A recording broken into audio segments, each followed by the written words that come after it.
Hey guys, Brox here doing a quick update on GrayZone Warfare. They had a really rough patch, so I haven't been playing a lot more recently, but I wanted to bring you a quick update. So our wipe character that you see here is now level 17.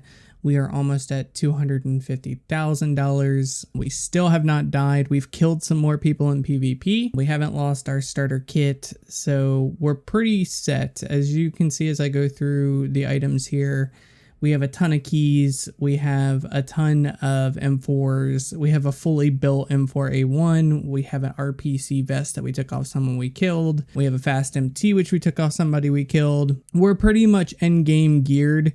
So from level 1 to level 17 without having to buy a single extra kit from our starter kit to, where we are right now at $236,000 in level 17, I consider this character done. Going from level 17 to level 40 is just a grind on keys and such at this point, and I wanted to bring about a new challenge for myself, something even harder than this one, where we were still using the starter kit, we hadn't lost it.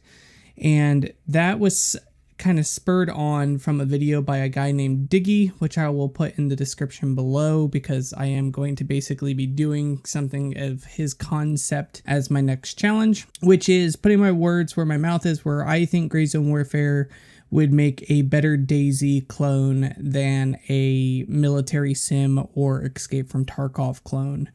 And what Diggy did in his video is he's basically treating the game like it's DayZ. In a sense, he calls it a solo hardcore character, but realistically what it is like playing DayZ, but within GrayZone Warfare. So that's exactly what I'm going to be doing. I'm going to basically be taking kind of his rule set for the most part. There are some slight changes that I'm going to make. And then I'm going to try to treat GrayZone Warfare as if it was DayZ and see how it goes, see how the experience is, because I think it would make a better game, and there's no better way to put my words where my mouth is than to play it like it was the game I think it should be.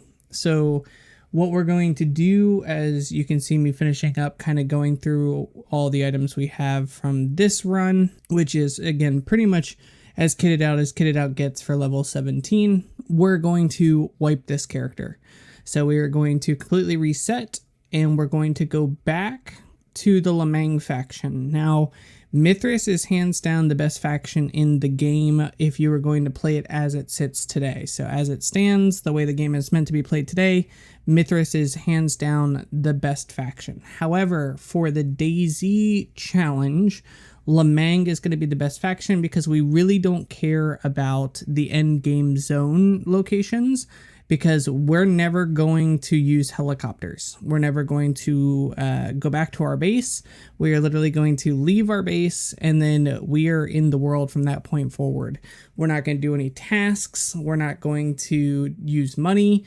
We're not going to use vendors. We're literally going to survive on what we find and try to make it across the map. So what challenges I'm setting for myself, which I don't think Diggy in his video had any set challenges, is number one, we're going to try to get all the LZ locations. So we're going to see if we can clear the map and get all LZ locations.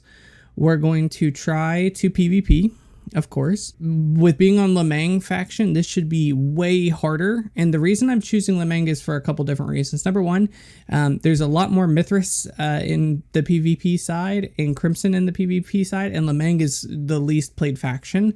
So we are going to get more DayZ-like experiences where when we run into other people, they're almost guaranteed to be PvP encounters, which is the way DayZ is. Everybody you encounter in DayZ is a PvP potential situation. So that's going to be one reason we're going to Lemang.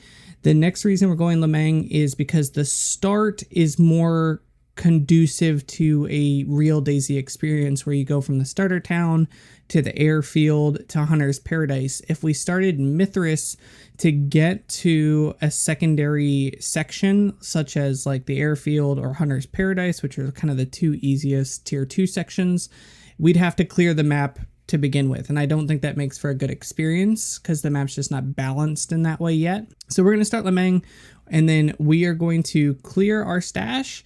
We are going to get rid of all of our items except for a Glock, 3 magazines, and 100 spare bullets. So this is what, because the only reason I'm doing 100 spare bullets is legitimately because the Glock is so bad right now, like penetration wise and killing things wise, that you absolutely need it just for it to be functional for this to even work. I'm also taking my secure case with the full kits for medical supplies, just for more room later to have medical supplies, and 1 keychain to bring with us. We're not going to bring any other keychains, just the 1. And then that's it. We're going to go to the front gate of the Lemang faction, and once we walk out, we are 100% this character, unless it dies, going to just be in the world. And we're going to try to get all the LZ locations, all the point of interest, PvP, and then get max geared and clear, Midnight Sapphire or something crazy like that. So that's the goals. So we'll update you on the next one on how it goes.